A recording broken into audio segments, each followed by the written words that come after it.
My practice in general, I've been sort of interested in like quite broad ideas for a while. I studied philosophy as an undergrad, and that really informed my practice quite strongly for a long time. And I was working with like kind of grandiose philosophical ideas, like really broad things. And then I guess I was feeling a little bit overwhelmed by that, trying to like insert myself or insert an opinion into these huge ideas. And so I took a bit of a break and have spent the past year and a half, 2 years just sort of thinking about, I guess like finding my own voice in those sort of like big areas, and have started moving more towards exploring my own history or my family's history.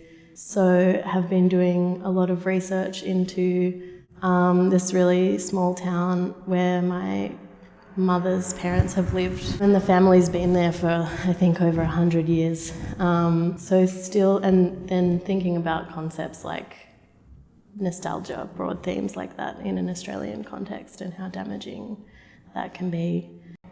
I think feeling like a lot more ownership over what I'm talking about, which is like can be really uncomfortable a lot of the time, but I think it's more interesting to me at least, and it's more interesting work to make than sort of like trying to work with these massive ideas at such an early point in my practice as well. I've just spent a lot of time lately like engaging physically with my practice, which was something that I didn't really do, especially through art school, because I was thinking about all of these massive things and trying to figure out how I was going to communicate that through my work. And I think maybe the physical work just got a little bit lost or confused. And I'm feeling like it's a lot clearer now, and I'm just enjoying making things, which is really nice. I kind of always use text in my work because I've always felt like it's the most straightforward way to like convey what I'm trying to say. It has become more abstract lately, so moving like more towards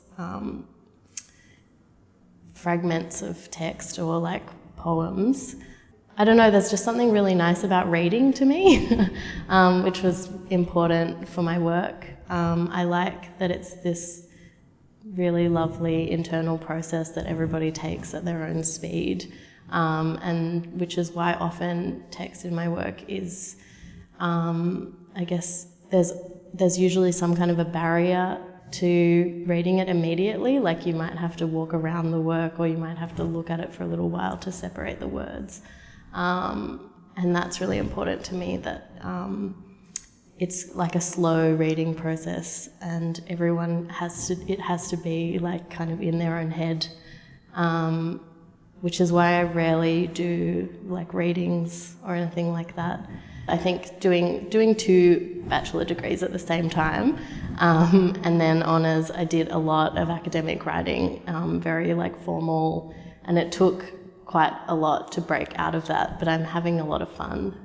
So the work kind of revolved around that poem, which took years and years to write, each little bit at a certain point in time, before I sort of like joined them all together in a particular way. I guess it was just a lot of thinking for this work. I made the work really quickly because I kind of knew exactly what it was going to be. Luckily it turned out the way that I had in my imagination. I made some sort of oil stain paperworks a long time ago as part of my honours exhibition, and it was like, that was such a big show, and I had this like tiny little piece of paper with an oil stain on it that I think was my favourite work. And so I was really excited to revisit that, and it's just sort of taken a long time to find the right place, I guess. My mum is a writer, and I've kind of always wanted to use that resource, I guess. And I just thought it would be kind of the perfect work to sort of develop that relationship. She had already been writing some kind of like personal history,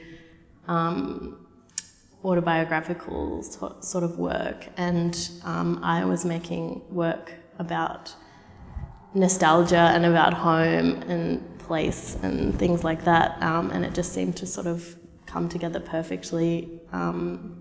So yeah, I approached her to see if she had anything that might be ready, and she just adapted this text about her sort of group of uncles and the family farm that she grew up on. And yeah, I was really excited to sort of have that connection. It was also really important to me that it was clear that it was my mother that wrote the text. There's something about that relationship with the work that's kind of, yeah, that kind of intimacy and closeness. And there's like kind of a nostalgic feeling as well, especially because I'm like quite close with my mum. So it was really lovely to work with her, and she wrote such a beautiful text that I think brings something into the work that I couldn't talk about like directly and clearly, and she was able to talk about that in a way that wasn't abstract, which yeah, I think was really important for me for this work. I often, because I use text in the work, I often try not to overdo it by putting a big explanation on the room sheet, which is why I just sort of decided to put Mum's text like there so it's available. I feel like often with room sheets people look to them to like have an explanation, and so I didn't want to provide that, but I did want to provide something where if someone was thinking like I just want a bit more, hopefully Mum's story could do that for them. She does directly refer to that relationship between like feeling this ownership over a land that was stolen and kind of the refusal to engage with that, which is a really difficult thing for her, I think, because as you mentioned, like she doesn't share the same politics as her family. And so, yeah, this work is also, I guess, me coming to terms with that, or not, maybe not, I don't know if you can come to terms with it, but like grappling with it. And I think part of the text on the room sheet is like probably not. It's a really big part of my history and my family's history. So, I mean, though it's not explicitly mentioned in my own work, it's definitely part of it. Something about the, I don't know, like it's just sort of like bubbling beneath the surface, which is, I think it does come through in the work for me. There's kind of like a tension or a movement, especially with the translucent nature of the paper. There's something that's not being spoken about. Yeah, something that's like destructive. And I think that part of the work will be something that I try and address more directly or explicitly as I move forward with my practice. Using the longer text alongside my work was quite successful for me with this project, so it's definitely something that I want to move forward into and address more directly. I had a work at TCB earlier this year which was thinking about the same sorts of ideas. I think I have a long way to go, but it's an exciting process. Yeah, I think I'm just going to do some more trips back to the country. It's easy to kind of like get disconnected from what you're talking about, especially, I mean, because I'm not from Melbourne. It took a long time to realise that maybe I shouldn't be making work about being in Melbourne. I mean, so it's important to me to like keep travelling back and engaging with those places. I'd like to, yeah, talk to more people from those communities, I think, and engage with that history of the area a bit more. Yeah.